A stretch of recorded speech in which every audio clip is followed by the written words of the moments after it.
a good-looking crowd here. Thank you so much. Can everybody please give Lorden a big round of applause for that great introduction? What an outstanding young man. Now, it is good to be back here in Florida. I don't know if we've got any Tampa Bay Rays fans here in Orlando. Big game tonight. It's do or die time. Now, the last time the Rays were in the World Series in 2008, Florida sent me to the White House. Now, the Rays fell just a bit short then, but here in Florida, Democrats fell a little bit short in 2016 also. Over the next couple of weeks, Florida, you've got the chance to fix two mistakes. You've got the chance to set two things right. You can bring a World Series championship to the Sunshine State, and you can send Joe Biden and Kamala Harris to the White House.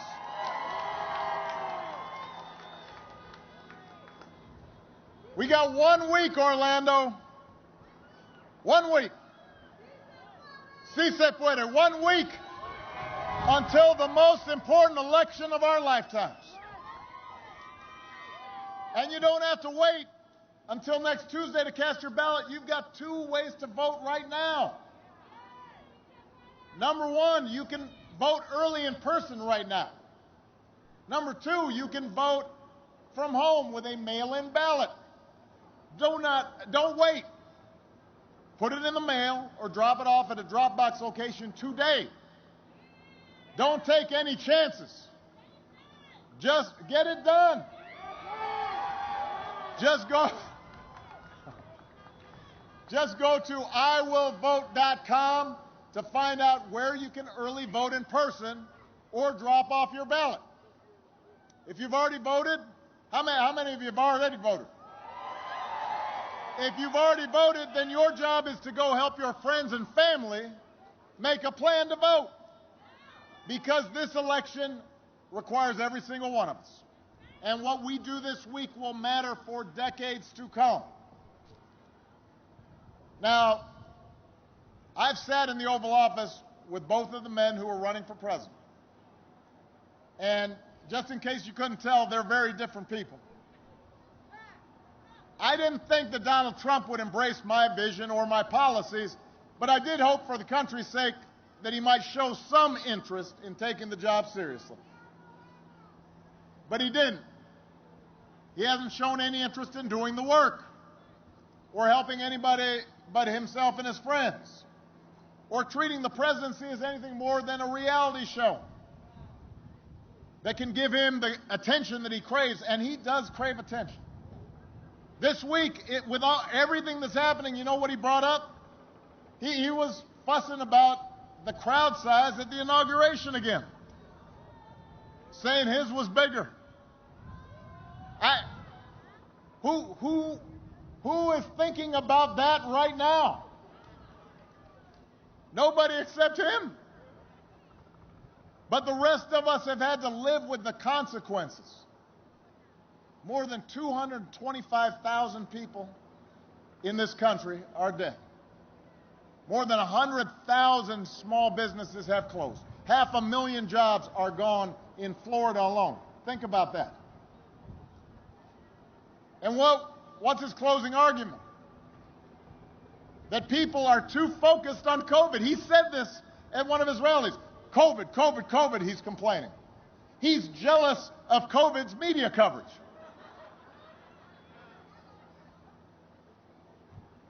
If he had been focused on COVID from the beginning, cases wouldn't be reaching new record highs across the country this week. If we were focused on COVID now, the White House wouldn't be having its second outbreak in a month. The White House. Let me say this. I lived in the White House for a while. You know, it's a controlled environment.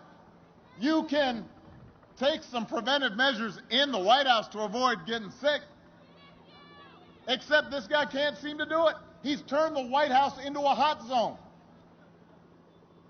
Some of the places he holds rallies have seen new spikes right after he leaves town. And over the weekend, his chief of staff said, and I'm quoting here, I'm not making this up.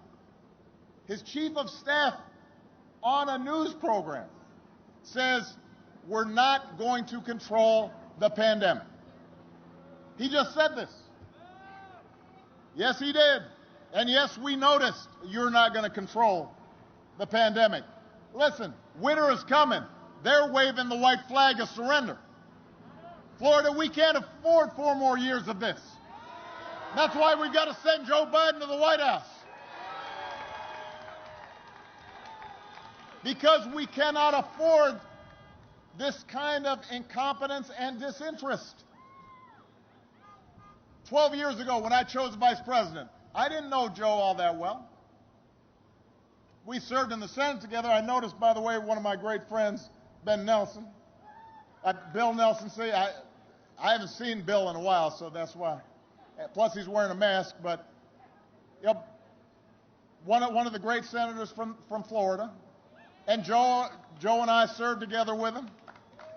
And you know, I had a lot of friends in the Senate, but Joe and I wasn't the closest person. But he and I came from different places. We came from different generations. But I quickly came to admire Joe as a man who learned early to treat everybody he meets with dignity and respect. And Bill will testify to this. Joe's somebody who lives by the words his parents taught him. No one's better than you, Joe, but you're better than nobody. He believes everybody counts. He believes everybody's important. And that empathy, that decency, that belief in other people, that's who Joe is. And that's who he'll be. I can tell you, the presidency doesn't change who you are. It reveals who you are. And Joe, time and time again, has shown himself to be a man of principle and character, and he's going to be a great president.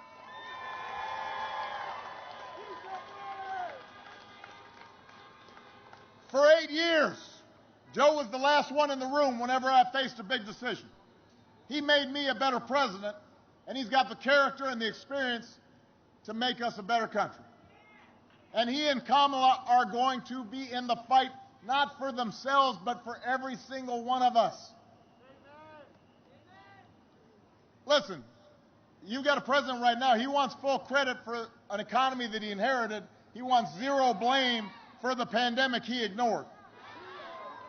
But you know what? The job doesn't work that way. You've got to be responsible 24/7. You've got to pay attention 24/7.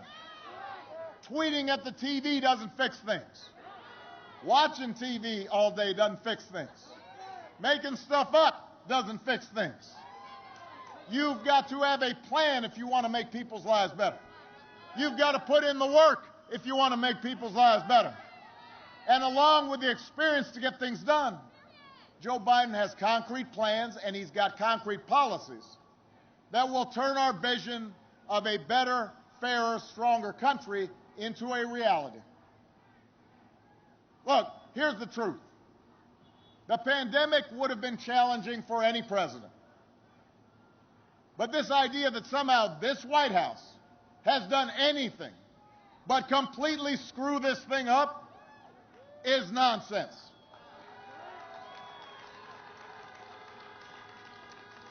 South Korea had its first case of COVID at the same time, the same week as the United States. Do you know that their per capita death rate is just 1.3% of what ours is? Think about that statistic. I've given this statistic a couple times, and people haven't really focused on it.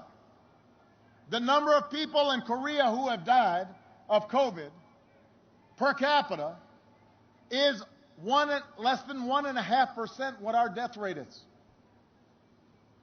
That's thousands and thousands of people, if we had been as effective and responsible, whose lives would have been saved in this country.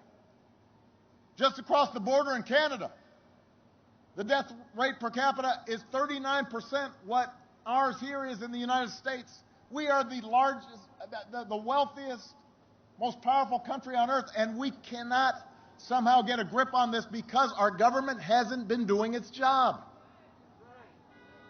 Last week, when Trump was asked if he'd do anything differently, you know what he said? He said, not much. Not much. Really? Not much? You can't think of anything that you might be doing differently? Like maybe you shouldn't have gotten on TV and suggested we might inject bleach to cure COVID? That's not something you said, maybe I shouldn't have said that? Not much. Think about how hard the tourism industry has been hit right here in Orlando, right here in Florida. You lost one spring training season already, and he can't think of doing anything differently? Joe takes this seriously. He knows the emotional toll on grandparents when they can't see and hug their grandkids. He's not going to screw up testing. He's not going to call scientists idiots. He's not going to host super spreader events at the White House and then take it on a tour all across the country. Joe will get this pandemic under control with a plan to make testing free and widely available. He's going to get a vaccine to every American cost-free. And he's going to make sure our frontline heroes never have to ask other countries for the equipment that they need to keep themselves safe. His plan will guarantee paid sick leave for workers and parents affected by the pandemic. He's going to make sure that small businesses that hold our communities together and employ millions of Americans can reopen safely. And he understands that we're not going to rebuild the economy and put people back to work until we get this pandemic under control. It's not that complicated. Donald Trump likes to claim he built this economy, but I just want to remind you that America created 1.5 million more jobs in the last 3 years of the Obama-Biden administration than in the first 3 years of the Trump-Pence administration. That's a fact. Look it up.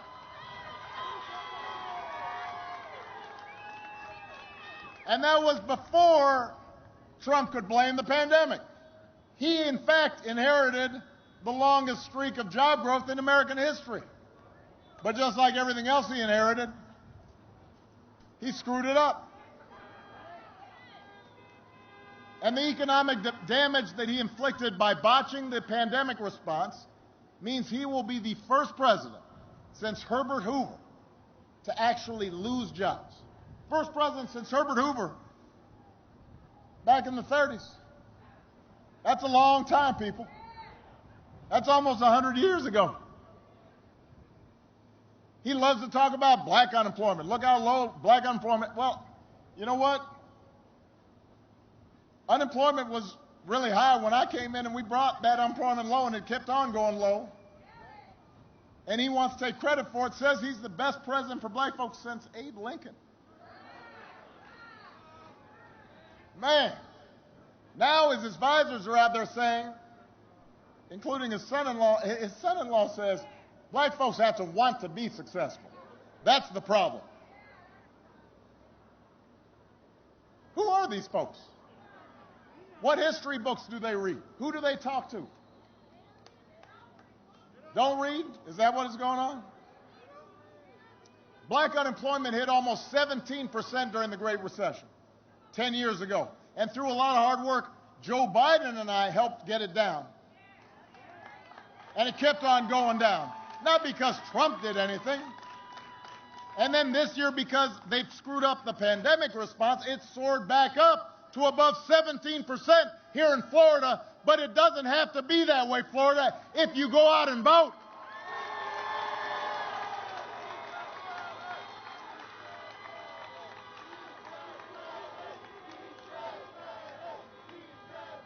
Sí se puede.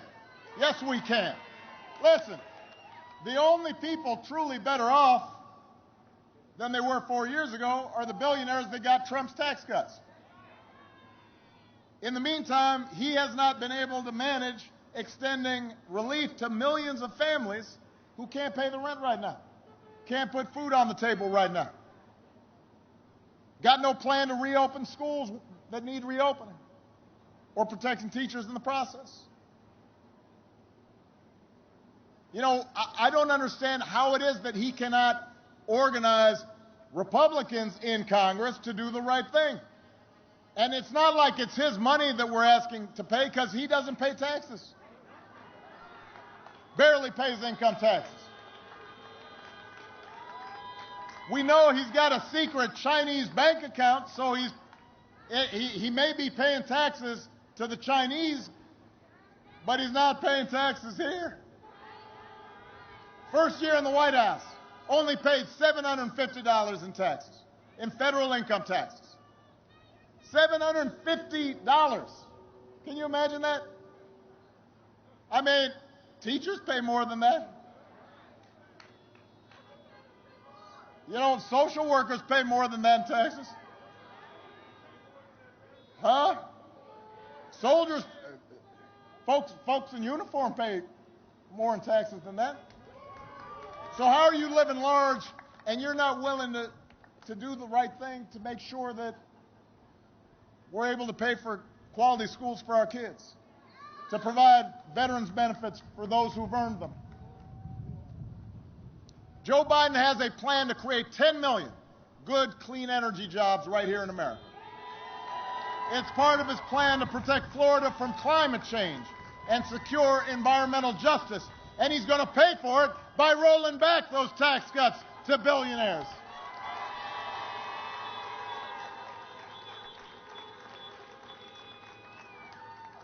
And the thing is, Joe doesn't just want to get back to where we were. He finally wants to make some long overdue changes so that our economy actually makes life a little easier for everybody. The waitress trying to raise a kid on her own. The student trying to figure out how to pay for next semester's classes. The shift worker who's worried about maybe being laid off. The cancer survivor who's worried that her pre-existing conditions might prevent her from being able to get coverage. And speaking of health care, by the way, you may have noticed Republicans love saying right before an election how they're going to protect people who have pre-existing conditions. Have you noticed that? Well, you know what? Joe and I actually protected them 10 years ago with the Affordable Care Act. And, you know, those same Republicans who say they're going to protect them, somehow they have tried to repeal or undermine the Affordable Care Act more than 60 times. And each time they try to repeal it, they say, oh, we've got a great replacement. It's coming. Everybody's a little young here, but you guys remember Popeye? And remember that guy who always needed to borrow some money for a hamburger? He said, don't worry, I'm going to be paying you back sometime soon. That's like Republicans with health care. They always say it's coming soon. We're going to be paying you back with a great replacement plan. But that 2 weeks has been 10 years coming now. For the last 10 years, every 2 weeks, they say we're going to have a great health care plan. You know where it is? Because I don't. The reason they don't have a plan is because a plan doesn't exist. They've never had one. They've instead attacked the Affordable Care Act at every turn, driving up costs, driving up the uninsured. Now they're trying to get the Supreme Court to take away your health care right now as quickly as they can in the middle of a pandemic with nothing but empty promises to take its place. Think about what that would do to families right here in Florida. Florida has the highest enrollment under the Affordable Care Act of any state in America. Last week, Trump flat out said he hopes the Supreme Court takes your health insurance away. Said it out loud. Don't boo. Vote. And last night, he installed the Supreme Court justice who he hopes will help him do it. Don't boo. Vote. Florida, this is serious. And Joe and Kamala will protect your health care. They will expand Medicare. They'll make insurance more affordable for everybody. Because Joe knows that a president's first job is to keep us safe from all threats, foreign, domestic, and microscopic. When the daily intelligence briefings flash warning lights about a virus, the president can't ignore it, can't be too lazy to read the briefing. When Russia puts bounties on the heads of our soldiers in Afghanistan, the commander-in-chief can't be MIA, missing in action. Joe Biden would never call the men and women of our military suckers or losers because they're willing to sacrifice their lives on behalf of the American people. Joe Biden understands those troops are somebody's kids, somebody's dad, somebody's mom, somebody's husband, somebody's wife, somebody's father or mother. And Joe Biden understands that there is glory and goodness in being willing to sacrifice on behalf of others, something that apparently this administration just doesn't comprehend. Our current president, he whines that 60 Minutes is too tough. You think he's going to stand up to dictators? He thinks Leslie Stahl's a bully. Just yesterday, he said that Putin of Russia, Xi of China, and Kim Jong-un of North Korea want him to win. We know. We know because you've been giving them whatever you want for the last 4 years. Of course they want you to win. That's not a good thing. You shouldn't brag about the fact that some of our greatest adversaries think they'd be better off with you in office. Of course they do. What does that say about you? I mean, think about that. Why are you bragging about that? Come on. And that doesn't make any sense. Joe Biden wouldn't coddle dictators. He'll promote human rights around the world, including in Cuba. Joe will restore our battered standing around the world because he knows our true strength comes from setting an example that the world wants to follow. A nation that stands with democracy, not dictators. A nation that can inspire and mobilize others to overcome threats like climate change and terrorism and poverty and disease. And here's one other thing. Joe and Kamala, when they are in office, they're not going to have, you're not going to have to think about them every single day. You're not going to have to worry about what crazy things they're going to say, what they're going to tweet. They're just going to be too busy doing the work.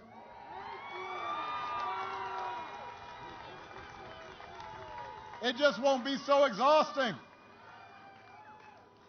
You'll be able to go about your lives knowing that the president's not going to retweet conspiracy theories about secret cabals running the world. Or suggest, I mean, listen, our president of the United States retweeted a post that claimed that the Navy SEALs didn't actually kill bin Laden. Think about that.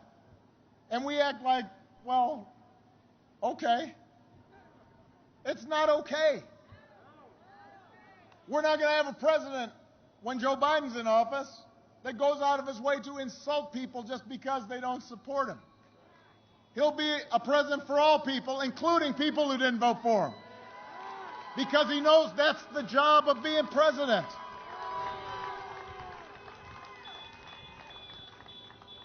I mean, we've gotten so numb to what is bizarre behavior.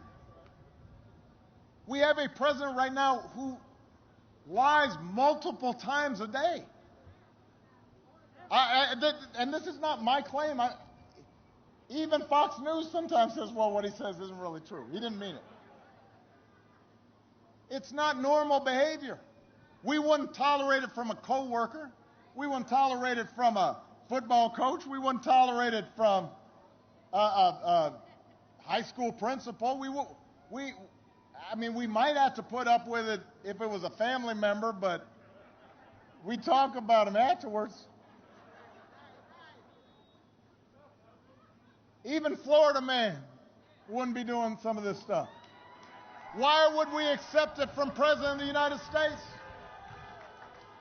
And you know what? I mean, sometimes it's almost too easy to make fun of it, but it's serious.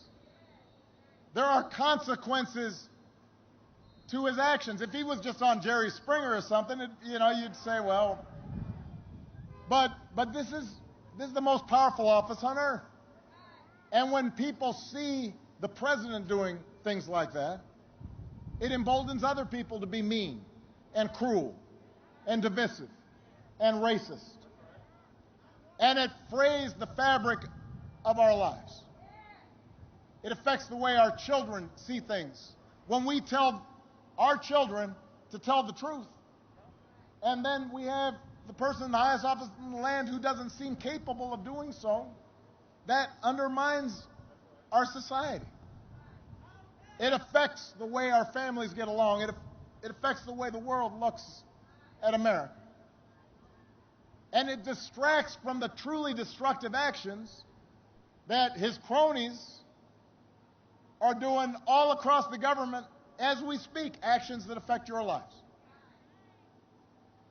You've got the Environmental Protection Agency that's supposed to protect our air and our water. It's run by an energy lobbyist that gives polluters free rein to dump unlimited poison into our air and our water.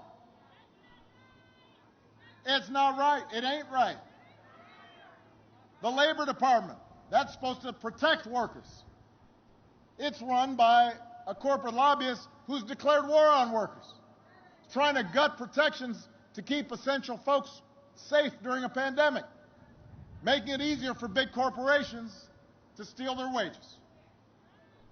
The Interior Department, that's supposed to protect our public lands, our wilderness, the Everglades, it's run by an oil lobbyist who's just fine with selling them to the highest bidder. You've got an education department run by a billionaire who has gutted rules designed to protect students from getting ripped off by for-profit colleges, and that is stiff-arming students looking for loan relief in the middle of an economic collapse. You've got the person who runs Medicaid trying not to get more people onto Medicaid so they've got better health care, but to kick more people off of Medicaid. Come on. It ain't right. So what are you going to do about it? You got to vote. You've got to vote. When Joe and Kamala are in charge, they're not going to surround themselves with hacks and lobbyists. They're going to surround themselves with qualified public servants who actually are serious about doing their job, who are looking out for you, for your job, your family, your health, your communities, your planet. And that, more than anything, is what separates them from their opponents. They actually care about you. They actually care about every American. And they're going to be fighting on your behalf every single day. They're not going to get everything right every time. They're not going to solve every problem right away, but they're going to be working on it every single day to see how can I make sure this little brand new baby right here is inheriting a better world. That's what they care about.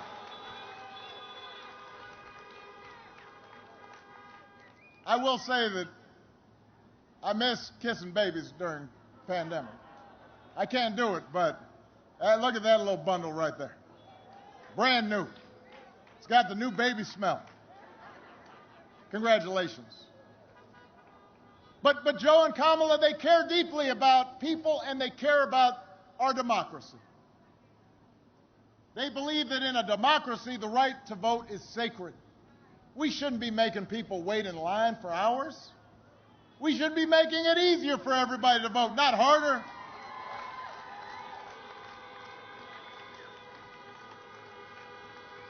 They believe that no one, especially the president, is above the law. They understand the protest isn't un-American. This country was founded on protesting against injustice. And we don't threaten to throw our political opponents in jail just because we disagree with them. That's what happens in dictatorships. It doesn't happen in the United States of America.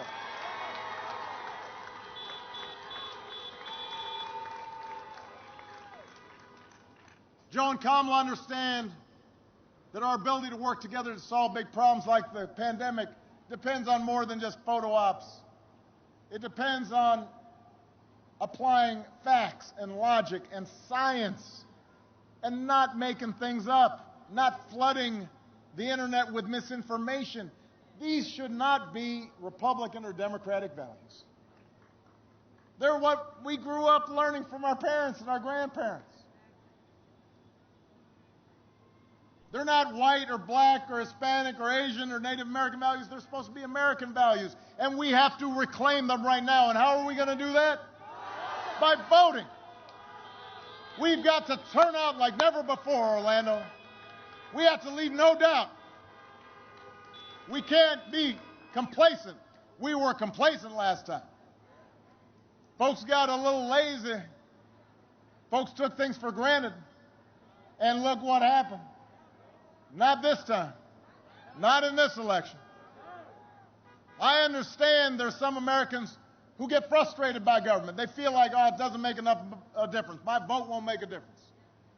Listen, the government's not perfect. It's not going to solve every problem.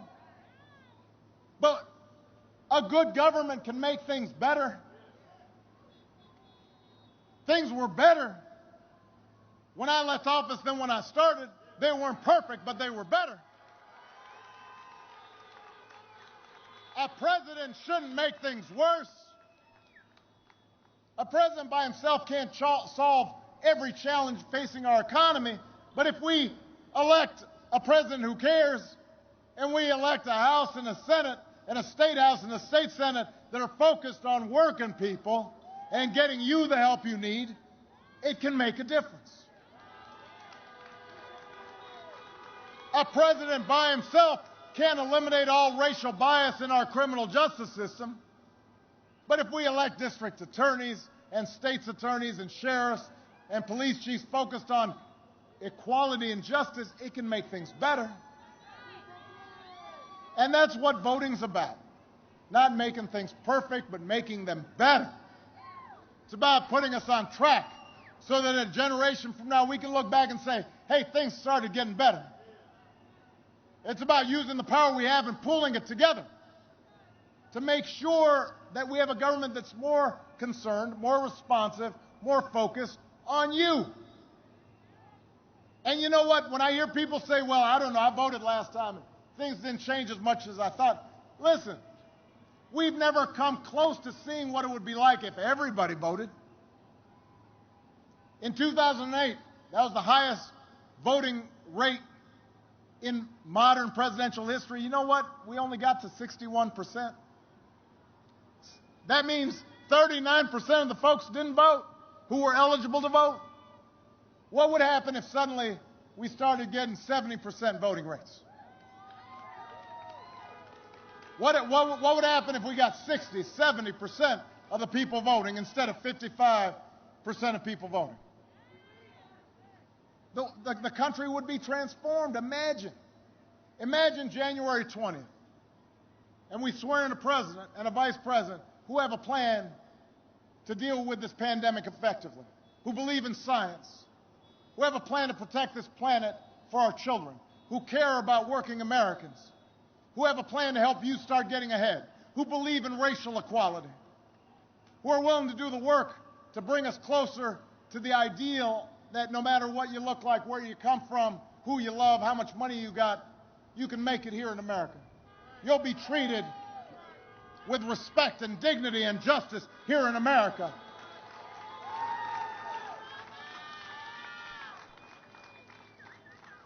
Imagine a president when Puerto Rico gets hit by a hurricane, doesn't respond just by throwing paper towels, but says those are Americans, and we've got to make sure that we get in the help they need as quickly as possible. That's what you should expect from a president. And if you're not getting that, then you have to go out there and vote to make it happen.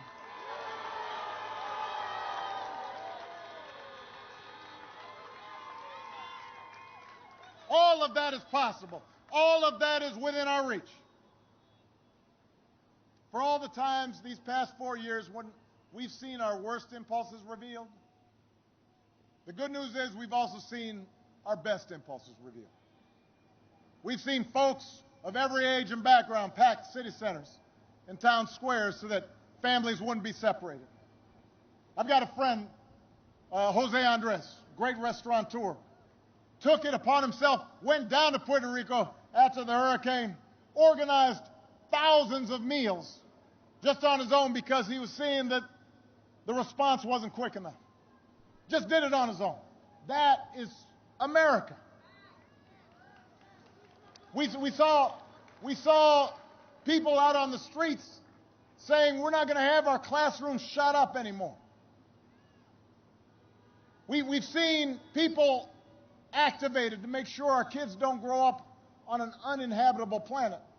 We've seen healthcare workers, so many of them all across the country, risk their lives every single day just to save somebody else's loved ones. We've seen people contribute and volunteer to neighbors that have been hit hard. We've seen Americans of all races joining together to declare, in the face of injustice and brutality at the hands of the state, that Black lives matter, no more but no less, so that no child in this country should feel the continuing sting of racism.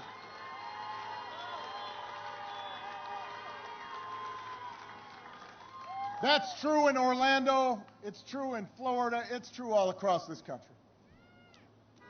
America is a good and decent place, but we've just seen so much noise and nonsense and distortion, and sometimes it's hard for us to remember.